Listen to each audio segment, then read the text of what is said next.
If you're sitting there wondering how on earth to bring your dog or cat safely to France, this one's for you. Because if you've started Googling it already, you've probably realised something. There's a lot of information, but very little clarity. And when your move to France is already emotional, the last thing you need is bureaucratic panic about your pet. So let's sit down, slow down, and let's make this make sense. Okay, I'm going to walk through the real process of bringing your pet from the US to France, step by step, what the official rules say, what actually happens in the real world, and where the system quietly sets people up to fail.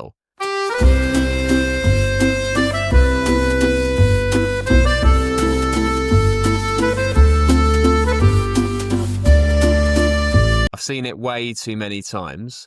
People do everything right. They microchip, vaccinate, get the form signed, and then they get blindsided by one small technicality that no one warned them about. So today, I want you to leave this video with absolute confidence. You'll know the timeline, the costs, the traps, and how to keep your move calm, legal, and humane for the animal that means the most to you. Let's start with the basics. To bring a pet into France, there are three things the authorities really care about: identity, immunity, and paperwork. Identity means a microchip. Immunity means rabies protection. Paperwork means the official EU health certificate. Everything else, the flights, the carriers, the customs checks, hangs off those three pillars. So here's the sequence. Step 1.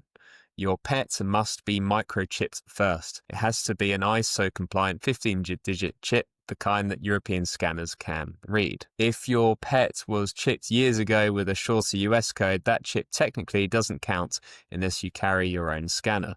In practice, most people re-chip. That chip has to come before the rabies vaccine. If the vaccine came first, it's invalid under EU law, meaning you'll have to redo it and wait again. Step 2, the rabies vaccination. Your pet has to be at least 12 weeks old, vaccinated after the chip, and then you wait 21 days before travel. No exceptions, no shortcuts, that's the law. If you get the timing wrong, the French customs computer doesn't care how good your intentions were, it just refuses. Step 3, the health certificate. Within 10 days before your pet's arrival in France, not departure or arrival, a USDA accredited vet must examine your pet and completes the EU animal health certificate. It's bilingual, English and French, and it includes every key detail: microchip number, rabies batch number, vaccine data, the declaration that is non-commercial travel. Once that's complete, you send it to the USDA for endorsement. They stamp, sign, and that stamp must also be dated within 10 days of your arrival. If that stamp is 11 days old when you land in France, the certificate is legally expired. And yes, that one day can ruin months of preparation. Now, the reason this feels stressful isn't because the steps are complicated, it's because the timeline is brutal. You're juggling the vet, the rabies wait, the USDA appointment, the airline booking, and your own flight, all inside a 10-day window where even public holiday can throw everything off. And that's where so many retirees get caught, I think, anyway. I've seen people with perfectly healthy pets turned away at JFK because the USDA endorsement was a day too old, or a family delayed 2 weeks because their vet counted 10 days from departure, not arrival. It's not carelessness, it's the system's design. And here's the kicker: if your flight gets delayed past midnight and you land on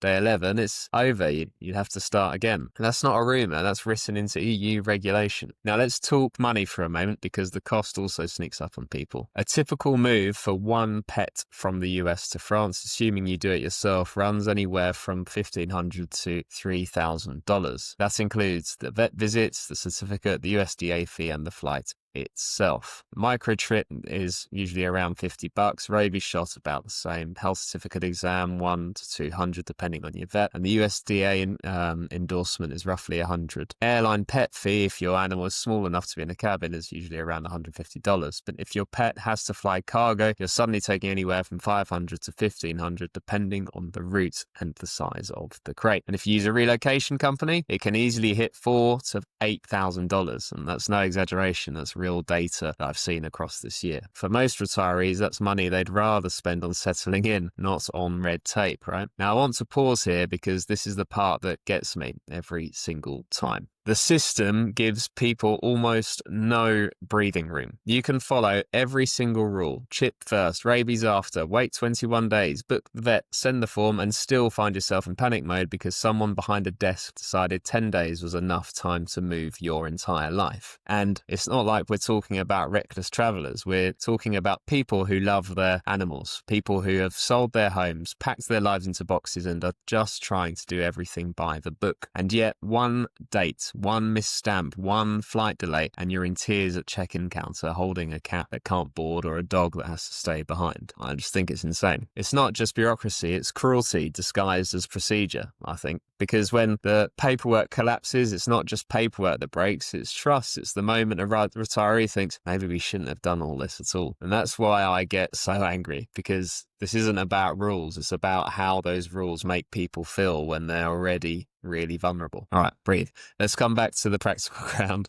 Here's what does work. Start early, 4 months out if you can, microchip, then rabies, then wait. Book your vet exam for about 11 days before your arrival in France, not departure. That gives you just enough time to ship the papers to USDA and get them back with a little cushion. Use overnight courier both ways. Don't rely on standard mail. If you can, find a vet who uses USDA's electronic system called VEHCS. It can cut the procedure or processing time in half. Always double check your flight dates before the vet signs. The certificate counts to arrival day, not departure day. Remember, I keep repeating it, but I'll keep doing so. If your plane lands in Paris at 10 a.m. on Thursday, count back 10 days from that moment, not takeoff. Let's talk briefly about airlines. Small pets under about 8 kilos, carrier included, can usually fly in the cabin. That's the dream scenario. You keep them under your seat, they hear your voice, and they stay calm. Medium and large pets travel as checked baggage or cargo. It's more expensive, but safe when done right. Air France, KLM, and Delta all have good records on transatlantic pet transport. Just avoid summer daytime flights out of hot airports, I'd say. Heat embargoes can ground pets. Night flights are always safer. And if your pet is anxious or a snub-nosed breed, consider the charter routes or even the Queen Mary 2's kennels. Yes, that's a thing, but they book out a year in advance, so good planning there. Now here's the good news, the moment of relief. If your paperwork is right, your microchip scans and your flights land as planned, France is incredibly straightforward. There's no quarantine, no hidden fees. You walk off the plane, declare your pet, they scan the chip, glance at your documents, and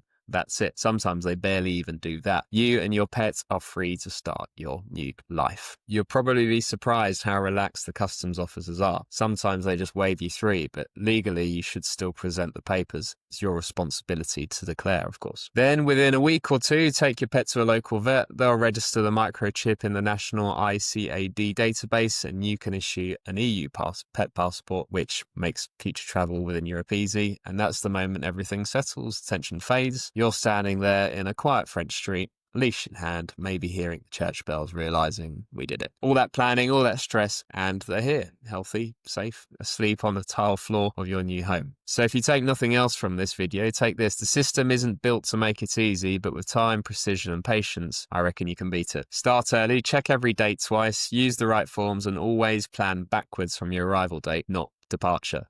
And if you'd like to get ahead of those kind of pitfalls, the ones no government website ever warns you of, check out our newsletter in the description. Each week, my wonderful wife shares what's actually working for real movers, not what the forms say should work. We believe relocating to France with your pet shouldn't feel like a bureaucratic test. It should feel like the start of a gentler life for both of you. Thanks for watching.